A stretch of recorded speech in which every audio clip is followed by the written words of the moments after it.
Amém, Jesus? Então vamos pôr de pé, vamos meditar na palavra do Senhor. Glória a Deus.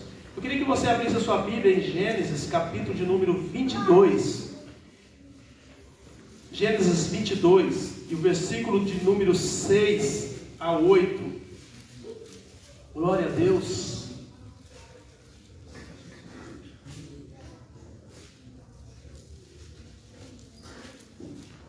Quero destacar aqui hoje a presença de um grande amigo da gente aí, o Claudião.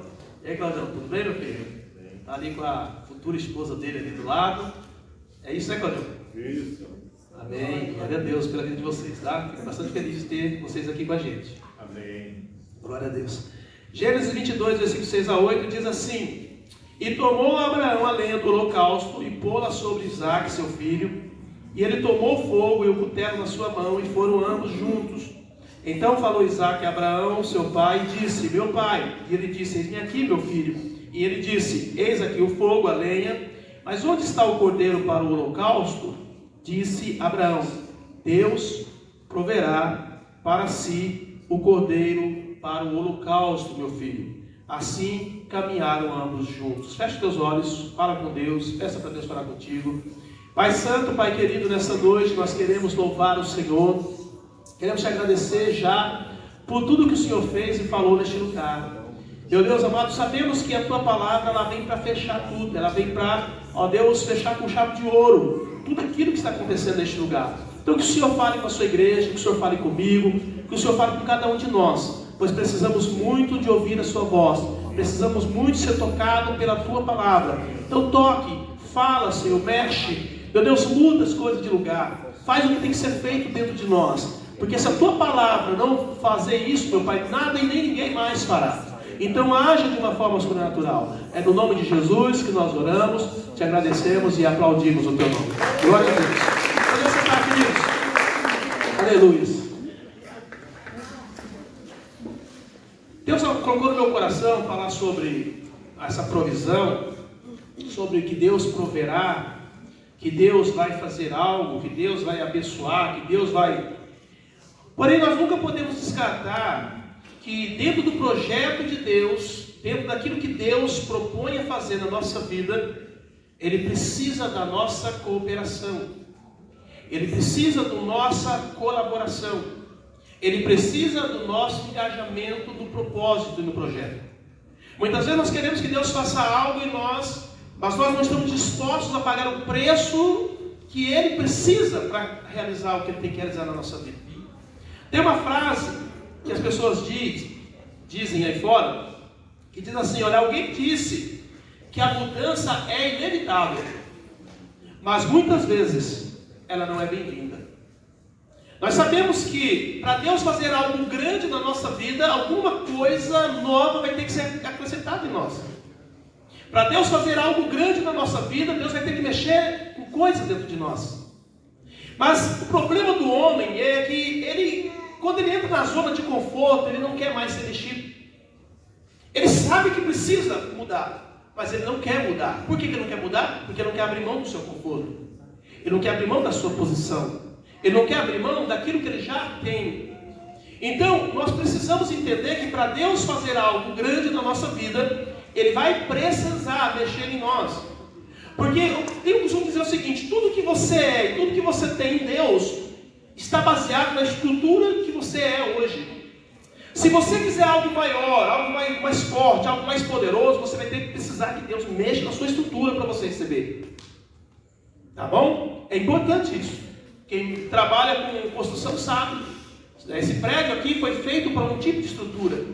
Digamos que amanhã depois a gente fala assim: olha, vamos subir esse prédio aqui mais uns 2 andares para cima. Nós vamos ter que mexer na estrutura. A estrutura não vai suportar 2 prédios, 2 andares para cima com a estrutura que está.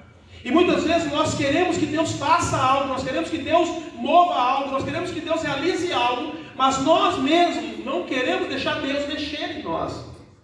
Nós não queremos que Deus mexa ou toque em alguma coisa que nós temos. E esse é o grande desafio para Abraão. Abraão foi chamado por Deus com 75 anos. Recebeu o seu filho depois de 25. É bem provável que Isaac aí já deveria ter uns 14, 15, 16, 17 anos. Então, praticamente aí, né, da onde Deus prometeu para ele até o momento agora que está o filho, já se passaram aí quase 40 anos. E imagine uma pessoa já está conformada, já está acomodada, ela já está tranquila e segura com o que Deus fez. Só que o que Deus havia feito na vida de Abraão ainda não era nada, não era nem o começo do que Deus haveria de fazer. E nós precisamos entender isso. Porque talvez você está aí dizendo assim, olha, tudo que Deus tinha que fazer na minha vida já fez. Tudo que Deus planejou para fazer na minha vida, Deus já fez. Deus já me usou para pregar, Deus já me usou para ensinar, Deus já me usou para curar, Deus já me usou para expulsar demônios, Deus já me usou para abrir um ministério, Deus já me usou para ter uma célula, Deus já me usou. Mas nós precisamos entender que nós não sabemos o que Deus vai fazer através da nossa vida. Nós não temos noção de aonde Deus vai nos levar. E embora Abraão já tivesse com a sua bênção na sua mão, havia ainda algo muito grande que Deus ia fazer na vida de Abraão. E para Deus fazer isso, ele precisava mudar a estrutura de Abraão. Ele precisava mostrar para Abraão que ele tinha algo dentro dele que estava pronto para esse trabalho. Então Deus mexe, Deus chama Abraão e começa então a tocar. E ele diz, a Bíblia diz, no versículo 1 diz que Deus prova Abraão. Em algumas traduções diz que Deus tenta Abraão. É claro que a Bíblia diz lá mais para frente que Deus a ninguém tenta. Então não é uma tentação, é um sentido de colocar ele à prova. Deus chega a Abraão e diz, eu vou colocar Abraão à prova. Porque o que eu tenho para fazer é muito grande na vida dele. E se ele não for provado, eu não posso mexer, eu não posso fazer o que eu tenho que fazer na vida dele.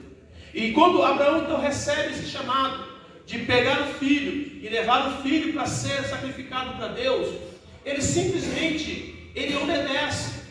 Por que ele obedece? Ele obedece porque ele entende o seguinte: eu não tinha filho, eu era um pai que não tinha filho, eu era um pai exaltado, um pai que tinha nome de que tinha, mas não tinha. E agora Deus me deu o filho, está aqui o meu filho, eu tenho filho. Foi Deus prometeu, Ele me deu, Ele está aqui. Então se Deus está pedindo, é porque Deus sabe o que está fazendo, Deus sabe o que vai fazer. Então eu aceito o desafio. Amém, Jesus? Então quando nós permitimos Deus mexer, Deus nos leva para o propósito que Ele tem. Mas se nós nos conformarmos com a bênção e simplesmente agarrarmos a ela e não deixarmos Deus trabalhar o que Ele tem que fazer, nós simplesmente morremos com aquela bênção única. Porque Deus tem muitas coisas para fazer na nossa vida. O que Deus começou é muito pequeno do que Ele vai fazer até o final. Porque a Bíblia diz que aquele que começou a boa obra, esse terminará, esse vai findar essa obra. Então Deus tem algo muito grande para fazer nas nossas vidas. Ele está apenas começando. E por essa visão, a Bíblia mostra que Abraão tinha essa certeza. Ele tinha essa convicção. E ele foi. Então, amados, entenda isso nesta noite. Você precisa permitir que Deus mexa. Você precisa permitir que Deus toque. Você precisa permitir que Deus te chame para o sacrifício. Você precisa permitir a caminhar dentro da vontade de Deus a ponto de abrir mão de coisas. Se você não abrir mão de coisas, você não está apto para receber o que Deus tem para a sua vida. Amém, Jesus? Então essa é uma chamada de Abraão, e essa é uma chamada para nós. E é interessante porque ele vai com a fé, ele vai munido de fé. Não é apenas a obediência, porque quando nós vemos Deus chamar Abraão, ele diz que Abraão é muito obediente. Então você precisa cooperar com Deus na obediência.